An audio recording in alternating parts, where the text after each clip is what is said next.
Thank you, worship team. God bless po sa inyo lahat. Good morning! Good morning!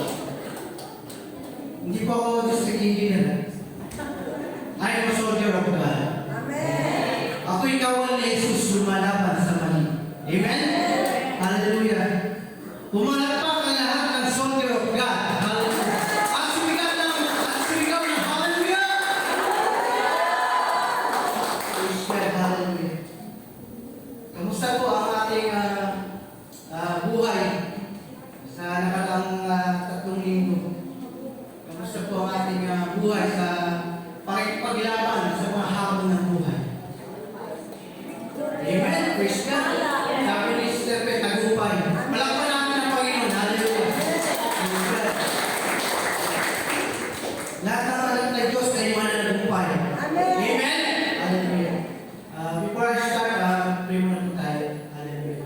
O Diyos, manaming mga pangyayari sa lahat. Pinupuri ka namin, Panginoon. Pinapasalamatan sa buhay, Panginoon, na patuloy mo yung pagkakalaw sa amin. Maraming salamat doon sa nakarang sa linggo, Panginoon, na iingat niyo po sa bawat isa, Panginoon. Hallelujah! Maraming salamat po sa guidance, protection, and provision, Panginoon.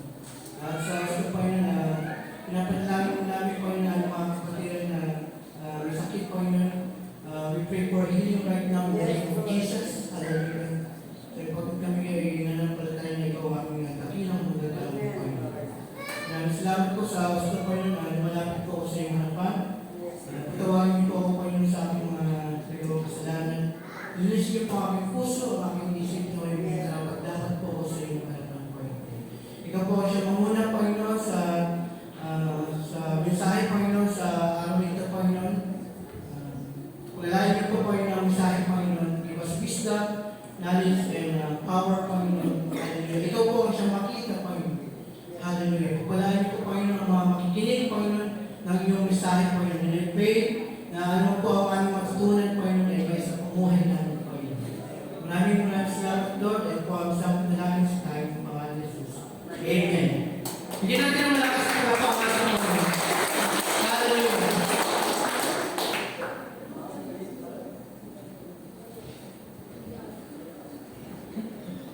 Ang buwan ng September, pinag-usapan natin at natutunan natin ang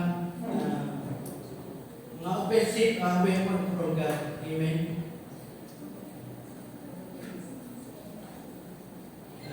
Yung unang, anyway, shout out pala sa mga kapatiran natin sa SNK Pampanga, SNK Samar, sa mga kapatiran natin sa ibang bansa. Pagpalain po kayo natin, Panginoon. Hallelujah. Noong first Sunday, natutunan natin about the offensive weapon in Word of God na ibinahagi sa atin ni Pastor Aileen Manola. The offensive in the Word of God as the most offensive weapon in spirit warfare. The Word of God is an offensive weapon in times of temptation and trials. It is our source of strength and comfort, a path to persevere, and a reminder of God's presence. So sa ibang Sunday naman, natutunan natin na ibinahagi ni Pastor Rebecca, the offensive weapon in prayer. The offensive weapon in prayer, the fervent prayer will set us free. And last Sunday, ibinahagi sa atin ni Pastor Hazel, the offensive weapon in worship. Worship is a declaration of victory, but we need to surrender everything first. Worship is acknowledging God's attribute, and worship is giving reverence and honoring God. Amen. Hallelujah. So, kamusta po yung ating pakipagbaka sa nakaraang 3 linggo? Hallelujah! Hallelujah! Hallelujah! Yan dapat isisigaw natin, parati natin sasabihin, Hallelujah! Ngayon po ay matutunan naman natin yung defensive. Kumbaga nakipaglaban tayo, nung nakaraang 3 linggo ngayon, magpahinga naman tayo. Pero sa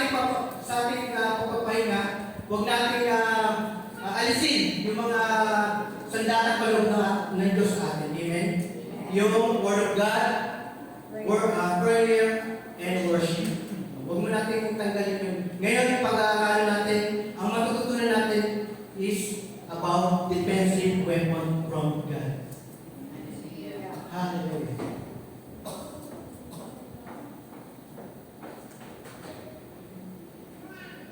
Defensive weapon,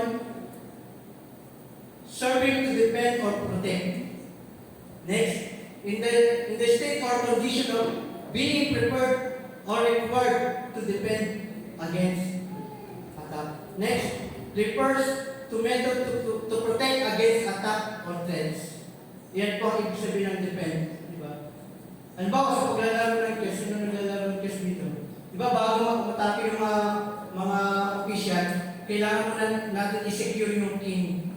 Kasi kung hindi natin i-secure yung king, maaari tayo checkmate. Ayan.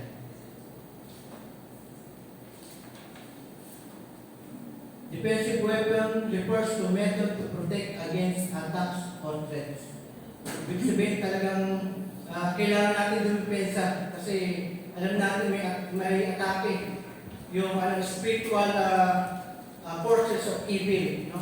Tayo ay nakipaglaban sa spiritual, hindi tayo nakipaglaban sa tao sa physical, kundi nakipagbaka tayo sa spiritual forces of evil. No? Kaya kailangan natin dumipensa. Okay? Ang tip po natin sa araw na ito is about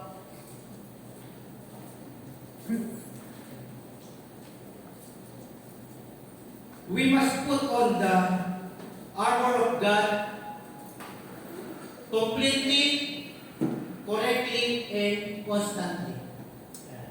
Amen? Yan naman natin. We must put on the armor of God completely, correctly, and constantly. Tandaan niyo po yung letter C na yan, yung tatlong C po na yan.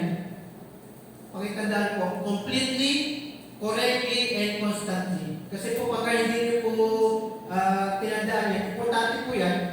At balang araw hindi niyo ginamit pero wala pong sisihan. Kaya tandaan niyo po yung tatlong C niya. No? Pagdating ng panahon, wala sisihan. Kaya completely, correctly, and constantly. Ibig sabihin, sa armor of God, diba? Actually, it's my second time na i-preach yung put on the full armor of God. Okay. Niwala naman ako na meron po kayong konting overview dito. Okay. Ayan. Ang text po natin ay matatagpuan sa Efeso chapter 6, verse 10 to 18. Bilang pagwawagas, magpakatibay kayo sa kalakasan galing sa Panginoon at sa kanyang dakilang kapangyarihan. Isuot ninyo ang buong kasuotang pandigma na kaloob ng Diyos upang mapaglabanan ninyo ang mga pakana ng Diablo. Sapagat hindi tayo nakipaglaban sa mga tao, kundi sa mga pinuno, sa mga may kapangyarihan, sa may mga tagapamahala na kadilimang umiiral sa sanlibutan ito. Sa mga hukbong espiritual na kasamaan sa himpapawid, kaya gamitin ninyo ang kasuotang pandigma na mula sa Diyos. Sa gayon, makakatagal kayo sa paglaban pagdating ng araw na sumalakay ang masama, upang pagkatapos ng labanan ay matatag pa rin kayong nakatayo. Kaya maging handa kayo, ibigay sa inyong baywang ang sinturon ng katotohanan at isuot sa dibdib ang baluti ng katwiran. Isuot ninyo ang sapatos ng pagiging handa sa pangalan ng magandang balita ng kapayapaan. Lagi ninyong gawing panangga ang pananampalataya na siyang papatay sa lahat ng nagliliyab na palaso ng Diablo. Isuot ninyo ang helmet ng kaligtasan at gamitin ang tabak ng Espiritu na walang iba kundi ang salita ng Diyos. Manalangin kayo sa lahat ng pagkakataon. Humiling at sumamo sa patnubay ng Espiritu. Lagi rin kayo maging handa at patuloy na ipanalangin ang lahat ng hinilang ng Diyos. Amen. Hallelujah. Thank you, Lord. Sa introduction, there is always war between good and evil. If we are not aware of this, we will not be able to understand the true spirit realm. We must wear the full armor of God correctly, completely, correctly, and constantly. Kaya parati natin isip palagi, diba? Yung belt of truth, breastplate of righteousness, shoes of the gospel of peace, shield of faith, helmet of salvation, and the sword of God, the sword which the word of God. Lahat kailangan, hindi pwedeng tanggalin yung breastplate of righteousness kasi maaaring matake yung kaaway yan. Atake niya yung ating puso. Di ba? Hindi naman natin pwedeng tanggalin yung helmet of salvation kasi yung helmet of salvation is assurance ng ating kaligtasan na binigay sa atin ng Panginoon. Kaya ibig sabihin, isuot natin lahat. Hindi pwedeng mayroon tatanggalin yung isa. Mag-prating natin isuot. Correctly. Ibig sabihin, sa belt of truth, hindi naman pwedeng isuot natin ng maluwag. Diba? Kaya may adjustment. Kasi pagka isuot natin ng maluwag, maaaring tayong yung sword natin, maaaring malaglag, sa pakipaglaban. Kaya dapat lagi natin susot yung ating mga sundatan ng tama, wasto. Tama, wasto. Next, yung at all times. Constantly, parati natin susot palagi. Yung sandatang paloob ng Diyos, parati natin isunod palagi. Kasi alam natin ang kaaway, di ba? Ang diablo ay parang leon na umuungan at aali-aligid at naghahanap ng malalaman. Yan ang ano yun. Pag kami nakita ng entry point yan ng kalaban, talagang papasok yan. Sisirain yung relasyon natin sa Panginoon. Yung magandang relasyon natin sa Panginoon, sisirain niya ang pamilya natin. Kaya maging handa, di ba sabi? Maging handa dahil ang diablo ay parang leon na umuungan, aaliligid at naghahanap ng malalaki. Kaya, hallelujah, kapatid sa Panginoon, palagi natin kailangan na yan. Parati tayo maging handa sa lahat ng panahon.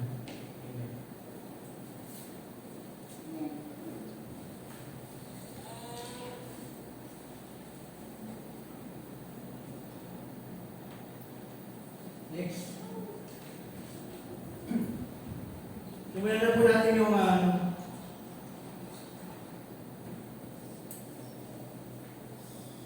ba ang itsura ng belt ng isang mandirigma at paano ito sinusunod? Ayun, ang sabi diyan, the days are evil. Yan yung siya na pinakaman ko. Pinakaman siya yung isang slave ko. The days are evil. Ayan, dress appropriately. Ayan, ibig sabihin, suot ng tama, wasto. Ayan, ibig sabihin, dress appropriately. Belt of truth. Kapag nagsuot ng belt ng isang mandirigma, kailangan sakto sa baywang, hindi maluwag, hindi rin masikip. Dahil ang belt ay sinasapitan at nilalagyan ng gamit pandigma, gaya ng sword at iba pa. Kapag maluwag, pwedeng malaglag ang sword. May hirapan ka tumakbo at baka madabago ka. Kapag masikip naman, hindi ka komportable, may hirap mo. Ang talinghagang ito ay naglalarawan kung paano natin panghahawakan ang katotohanan tungkol kay Kristo na dapat nakakapit siya sa ating buong pagkatao sa lahat ng panahon. Ang katotohanan ay walang iba kundi ang ating Panginoon Jesus. Diba? Sabi sa John 14:6, sumagot si Jesus, ako ang daan, ang katotohanan at ang buhay. Walang makakapunta sa Ama kundi sa pamamagitan ko. Bakit ginamit na talinghaga at sinturon ng katotohanan sa pagbaka natin sa buhay? Literally, buckle your shirt with the truth of God's word. At kagaya na sabi ko, dapat yung dito sa sinturon natin, marami tayong mga word of God. Kagaya ng natutunan natutunan natin kay Pastora Irene, ng first Sunday, dapat yung mga belt of truth natin maraming laman, maraming alam na salita ng Diyos. Para pag dumating yung trials, mga temptation, meron tayong pananggapan. May sandata tayo. Amen. Buckle yourself with the truth of God's Word. Next, transform and change our decision. Next, it answer our identity in Christ. Dapat sa ating buhay, hallelujah, makita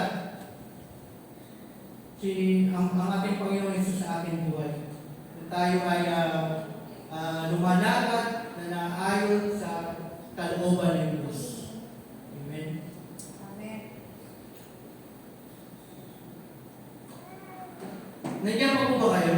Amen. Amen. Kasi pag nakatulog kayo, baka matama kayo ng short. Matama kayo ng short sa giliran. Next. Maganda kasi halimbawa sa trabaho natin, sa school.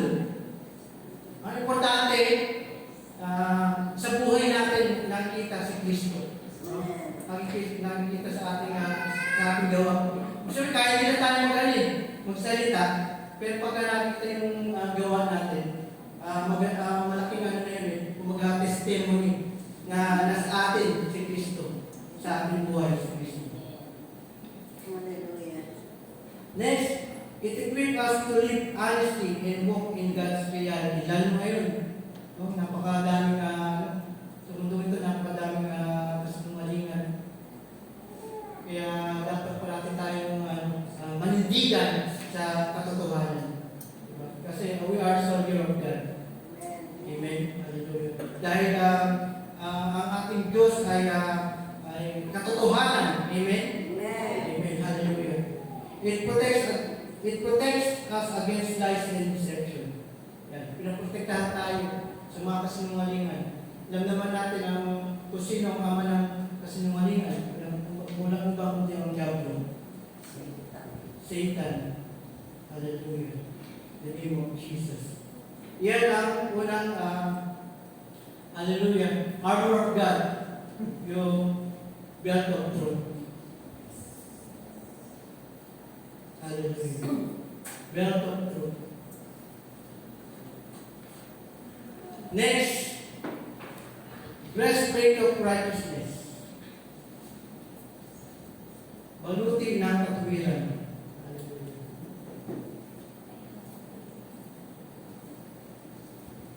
So letter A, clothe yourself with righteousness through Christ.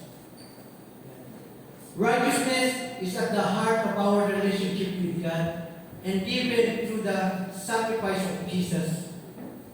We are made righteous in God's sight by His work through Jesus Christ. Righteousness in is God's gift to us, not our gift to God. Amen. Yung hallelujah, yung katwiran, yung kabanalan, yung righteousness ng Panginoon, ipinagkaloob sa atin yan. Amen. Ng Panginoon. Hindi tayo ang nagbigay. Kumbaga, Jesus died for us. Kumbaga, kaya tayo naging matuwid sa harap ng Panginoon. Hallelujah. Hallelujah. Guard your heart against sinful behaviors. Guard your heart against sinful behaviors. The heart is the center of our emotion. The heart is the center of our devotions. The heart is the center of our relationship with God. Amen. Kaya, parati natin bantayan ang mga puso. Hallelujah. Kasi sa physical, di ba? Pag kami mga breastplate, it protects our vital organ like heart. Sa sa ating spiritual, yan, kailangan natin bantayan ang ating puso sa mga sinful behavior. Gaya na, ayan, pride, hatred, jealousy, selfishness, and greed. Yan. If the devil can get control of our heart, he can very quickly destroy our relationship with God. Kaya bantayan natin mga puso. Amen? Palagpakan natin ang Panginoon. Hallelujah. Hindi natin ang malakas na palagpakan ang Panginoon. Kasi pag palagpakan tayo, pag sabi namin po tayo, hindi ko, pag magandang maging maganda yung sirkulin. Amen. Pero pagka parang tulong, hindi dadalo yung circulation ng natin. Kaya tayo makinig ng salita ng Panginoon. Amen? Pag kami nakita ko, babagitin ko pangalan mo. Joke lang. Joke lang. Kaya guard your heart against sinful behaviors. Yan po yung breastplate of righteousness. Okay, next. Shoes of the gospel of peace. Kumusta po natin mga sapatos? Marami. Marami na, pero kapal pa yung ano. Yung suwelas, yung suwel, dapat pulpul kasi pagka pulpul, parating tayong umahay. Amen. Hallelujah. Shoes of the gospel of peace. Sa unang Korinto, chapter 14, verse 33, sapagkat ang Diyos ay hindi Diyos ng kaguluhan, kundi ng kapayapaan. Amen? Paano po ba tayo lalakad na may kapayapaan sa puso? Number 1, sharing the gospel. Pag may opportunity, halimbawa sa school, sa work, pag may opportunity na mag-share ng Word of God, gawin natin. Pwede mong kahit hayain sa Starbucks. Sa makon na lang. Hallelujah. Share the word of God. Dapat tayo handang ipangalan ang mabuting balita tungkol kay Kristo. Kaya tayo dapat handa. Kaya dapat parati tayo yung gospel, di ba? Meron tayong hallelujah. May mga word of God tayo na i-share sa ating mga unbelievers. Next, dapat tayo Next, dapat tayo maging ilaw sa liputan at lumalakad kasama sa Kristo. Amen? Dapat ang buhay natin ay isang mabuting ehemplo na lumalakad kasama si Kristo. Hallelujah. Sa totoo lang, kahit wala akong maraming pera, pero pagka kasama natin palagi ang Diyos, iba ng ibang pakiramdam. Yes. Hallelujah. Hallelujah. Si Kristo ay sapat na sa ating buhay. Hallelujah. Maging pakatamay tayo ni Kristo na handang tumulong na may pag-ibig sa kapwa. Hallelujah. Kung may pagkakataon na tumulong sa kapwa, gawin natin. Yes. Sa paggawa natin yun, parati natin tatanda na ang Diyos ang maparangalan. Glory to God, not glory to me. Be prepared to share the good news of peace in Christ wherever you go. With this divine tool given by God, we are prepared, empowered, and equipped to overcome the battle and walk the victory. Amen. Hallelujah. Shoes of the gospel of peace. Hallelujah.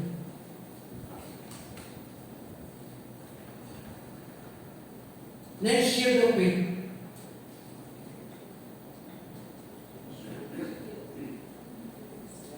Shield of faith.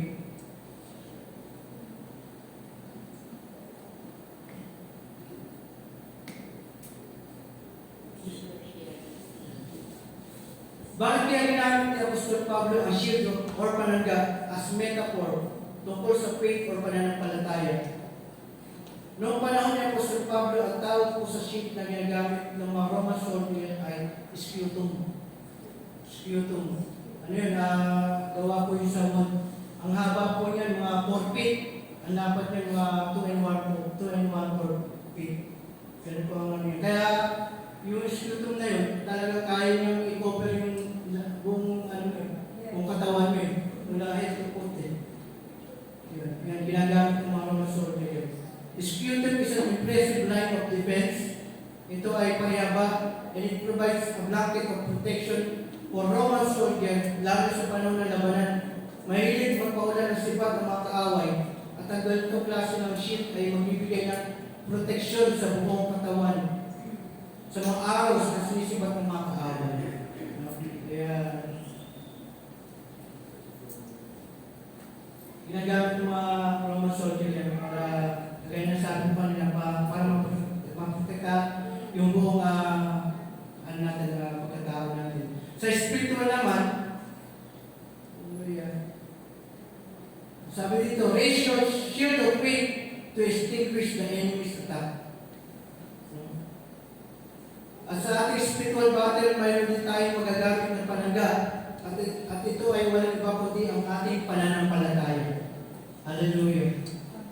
Kaya sabi sa verse 16, lagi ninyong gawing panangga ang pananampalataya na siyang papatay sa lahat na nagliliyab na palaso ng diablo. Amen. Hallelujah.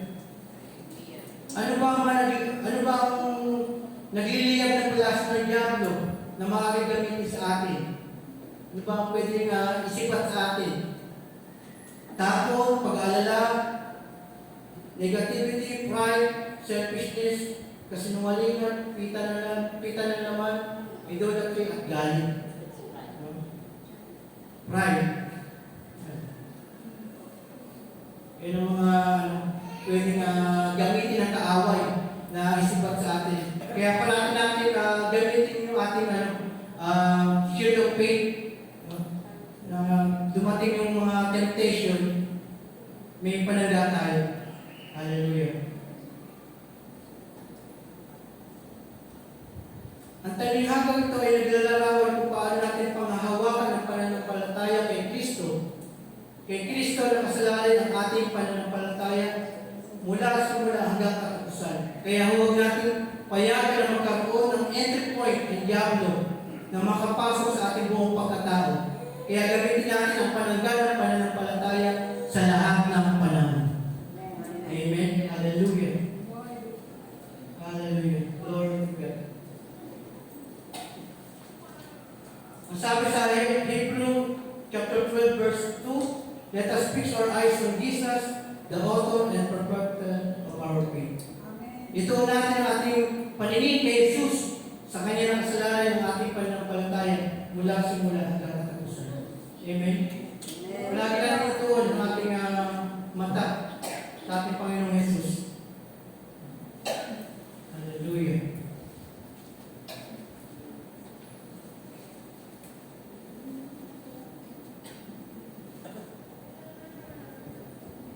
So, shield of faith, trust in God's promises and His protection. Hallelujah. Ilagak natin ang ating tiwala sa ating Panginoon. Amen? Sabi nga, trust in the Lord with all your heart and not lean on your own understanding. In all your ways acknowledge Him and He will direct your path. Amen? Parati natin kung hallelujah, magaya ng ginawa ni David, di ba kay Goliath? Bakit niya tinalo si Goliath? Kasi, di ba, andun yung pagtitiwala ni David na kasama niya ang Diyos. Diba? Sabi, you come to me with sword, spear, and javelin, but I come to you in the name of the Lord Almighty, the God of the armies of Israel, whom you have defied. Hallelujah. Yan po ang shield of faith.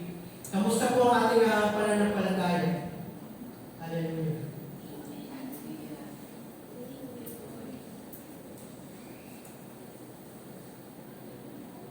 Next, helmet of salvation.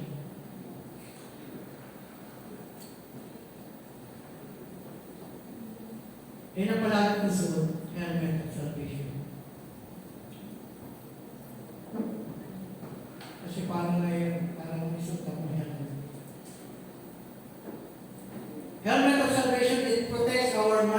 spiritual battle. Di ba? Yes. Sa physical, hallelujah. Shoutout sa mga riders natin dyan. Paano po natin sinusot ng ating helmet? Di ba? Sinusot ba natin yan? Nilalagay ba natin sa siko?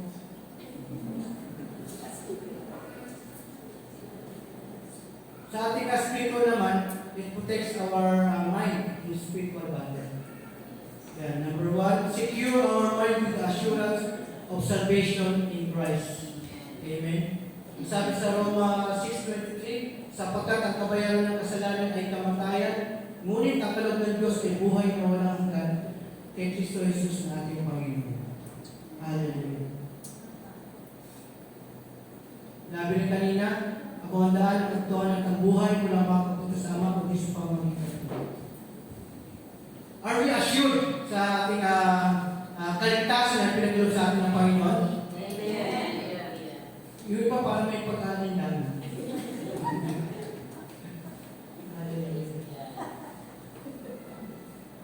Guard your mind against sinfulness.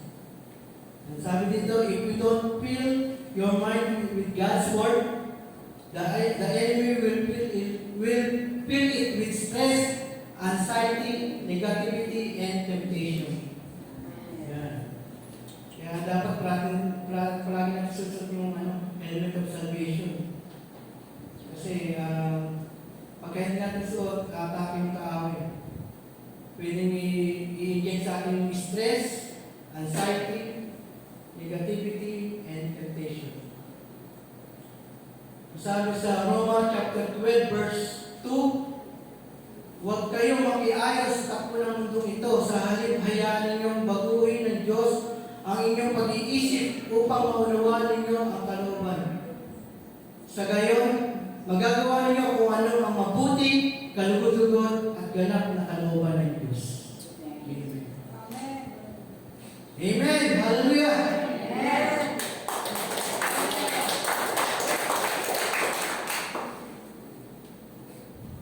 Hallelujah. Guard your mind against sinfulness.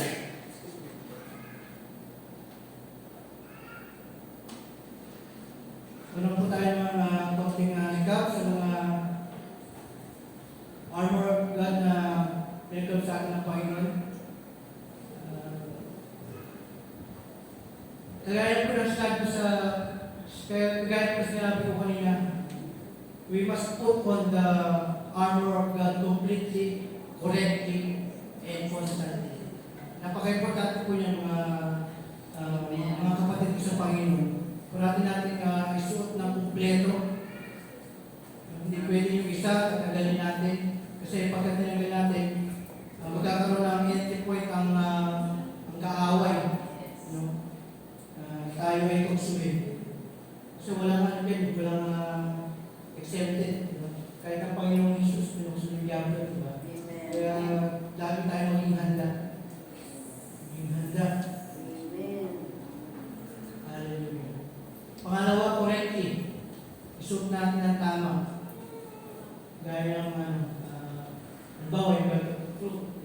Isuot natin ang tama, hindi dapat maluwag, hindi dapat maskip din. Yung tamang komportable. Yun yung pagsuot ng tama. When appropriately. Next, constantly. At all times, always. Yan. Suot natin palagi. Hindi yung sa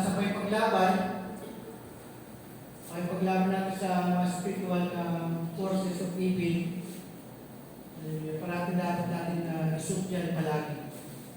Kaya parati natin tandaan yung tatlong sin na yun para pagdating ng huli, walang sisihan. Hallelujah.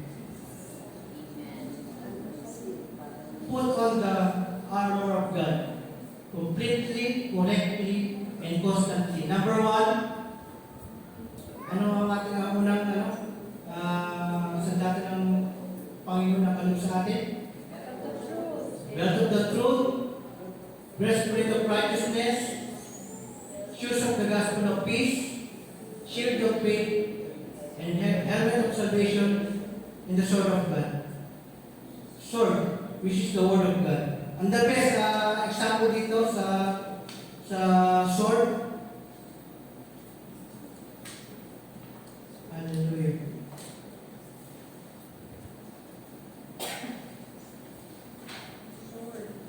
Sword, which is the Word of God. Hallelujah.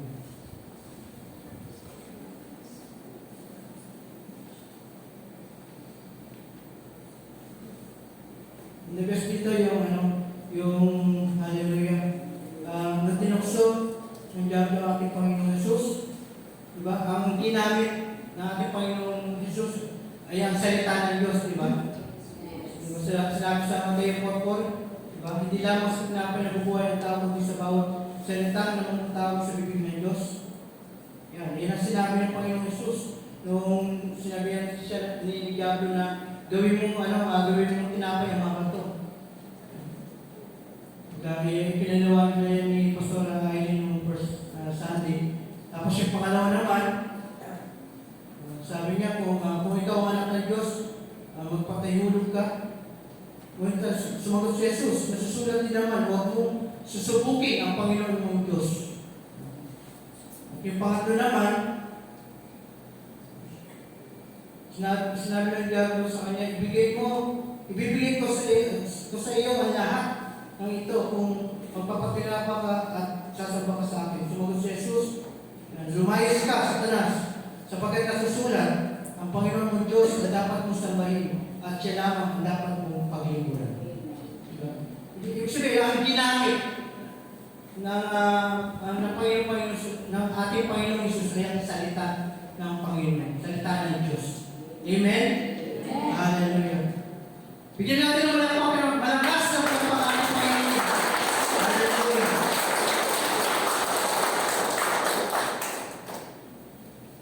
Dako na po tayo sa ating conclusion.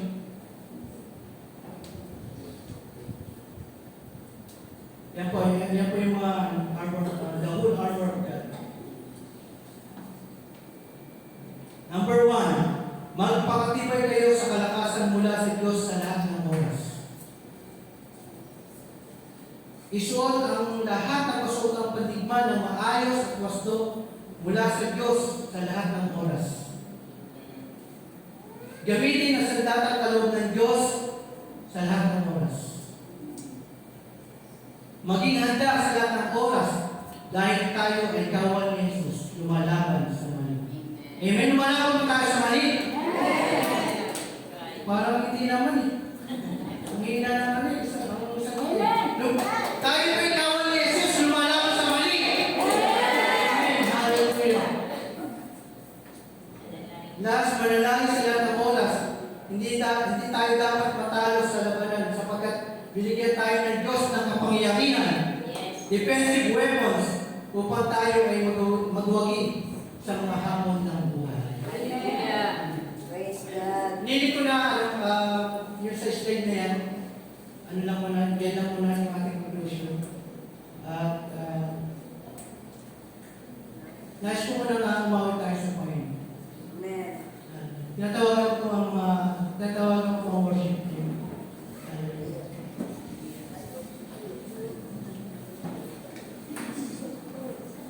Tayo po tumayo at awitin po natin sa lahat ng panahon. Amen. Yes, Lord. Yes, Lord.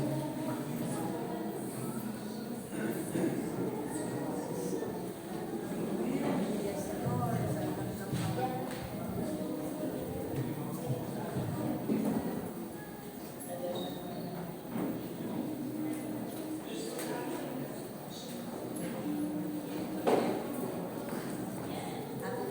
birthday.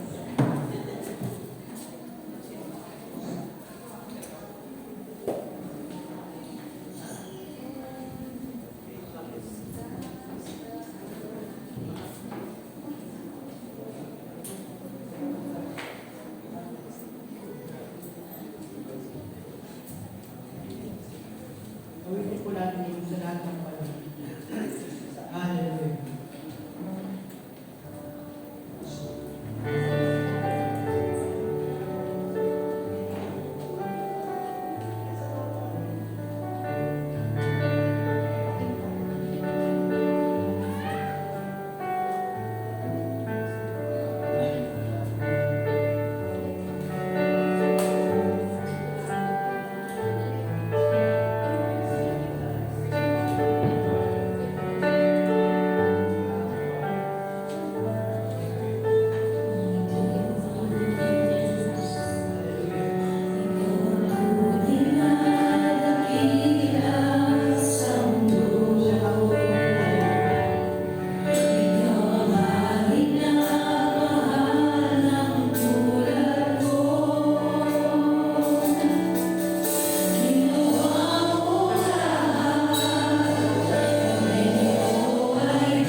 With